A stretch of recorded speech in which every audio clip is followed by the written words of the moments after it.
SCOD was not the only part of this trip that was problematic, by the way. We had issues before we even took off from New Jersey. What happened there?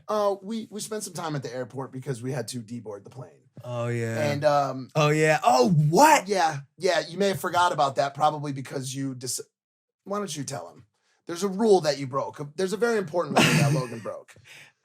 You do not ever listen to this, audience. Ever take the sleeping pills for the long flight overnight until wheels are up. Until wheels have left the ground. You may think your plane's about to take off. You may get settled into your seat with your blankie and your bag stowed above. But that does not mean the flight is actually taking off. And Logan learned that lesson the hard way. I told you I have insomnia. I hadn't been able to sleep.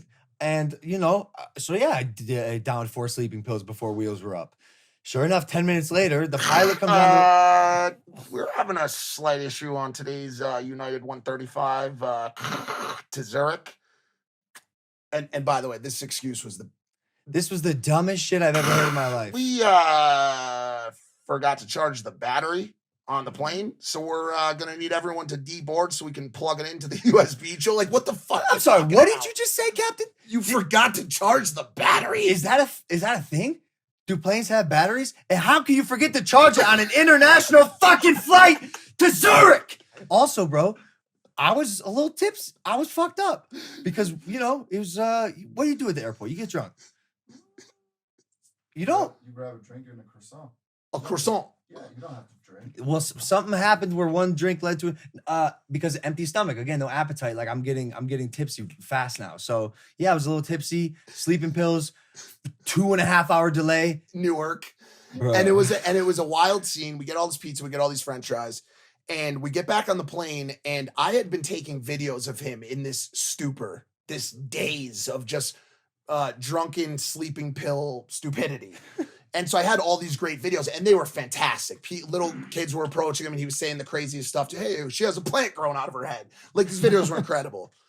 But I also decided at the end of it to bookend that story with a message that I sent to United Airlines. Because United, this story? Well, hold on. You're dumb for this. Yes, clearly, and I'm going to get into it. United Airlines was sending me texts. Your flight has been delayed another 3 hours because we forgot to charge the battery, whatever. And I was responding with, suck my fucking dick, United, you piece of shit. Yeah. When I see you, it's on site. Like that kind of shit.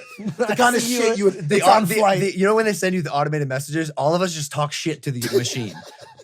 We go, you fucking worthless. I said your mom's a whore. You suck a dick.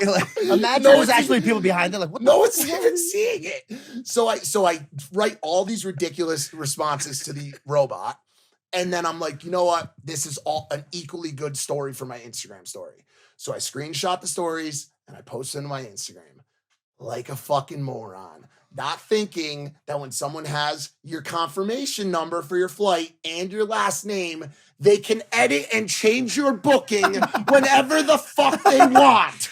And I didn't know this until 36,000 people had seen my story and screenshotted my confirmation number. So once I connect to Wi-Fi and we're in the air, I start getting emails from United. We have changed your seat for your flight back from Zurich to 67B, middle row, and added a wheelchair per your request. As also, please enjoy the vegan option that you've selected. I'm like, bro, I fucked up. The vegan app, that's where he draws the line. Vegan. So they had moved me into the worst seats on the plane. So there is no solve for this. So I immediately start messaging. Now, as you guys are watching this, we're in the middle of the Omicron bash. Airlines, Expedia is all demolished. You can't talk to anyone. You can't fix any problem. So I can't fix this. It is a freight train headed for disaster. So I've got a bunch of different kind of fans. I've got fans that love me just like you guys do, and we've all got those motherfucking haters. And those motherfucking haters had a field day until a sweet, sweet, sweet young man from Chicago DM'd me and said, hey, I see that you're having some trouble with your flight. I also signed into your account. Go for it, man. Like at this point, sure, sign in. I've also signed into your account and I've taken the pleasure of spending the $3,000 to upgrade your flight to first class for your return flight. That's crazy. You have changed my life with your book and your story, and I know you've done it for thousands of other people. I've upgraded you, and I think you should enjoy a first class flight home. I almost cried. It was honestly one of the nicest things that anyone he's never met me before has ever done for me. I messaged him back. I said, I know I when make I'm in- jokes, but like, damn, what did you do Yes. to this dude's life? What did you do to this dude's life? You don't know. You don't think about it, and none of us do. But I say this repeatedly, bro. The ripple effect of some of the stuff we do, it affects people so drastically and positively. We'll probably never get to fully understand it, but like, obviously, whatever he did to this kid inspired him to be willing to pay money for a guy he's never met before. couldn't believe it. Crazy. Messaged him. I said, well, next time I'm in Chicago, lunch on me. We're going out. We're spending time together. Whatever. Lunch. So I go. Best. Should have You been. bought your fucking first class ticket. Lunch on you. We're gonna do a burger review at whatever the fuck Wendy's or something. Wally's. Not me though. Don't worry about it. Don't even bring your wallet. But I am coming there on the 3rd if you want to upgrade it first class. So now I'm happy, Mike. Wow, I just got upgraded to a lay flat. I'm gonna have a great flight home, right? Well, by the time I get to Stad, It's canceled. the flight's canceled. One of the other fans has now signed in, and it wasn't enough to just put me in 64K anymore. They wanted me to stay in Stad forever. So they started canceling the flight. So now every day I'd wake up and I'd rebook.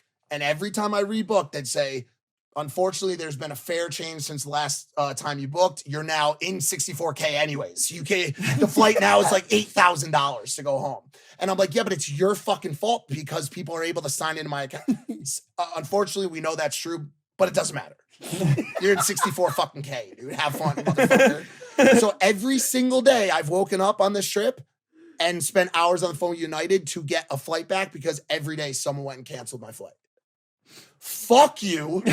Fuck you, you stupid motherfucker. I know where you are, too. I have your number because you fucking texted me, and I'm gonna find you. And dude, you know what I love about life? It's not a little kid. It's 18 100%. gang banging, thug looking, Like going to tatted cancel. all over. They're like, oh, we'll see you. We'll see you for sure. You fly, that is change your seats. They're like, fuck. Added wheelchairs. That was the best part.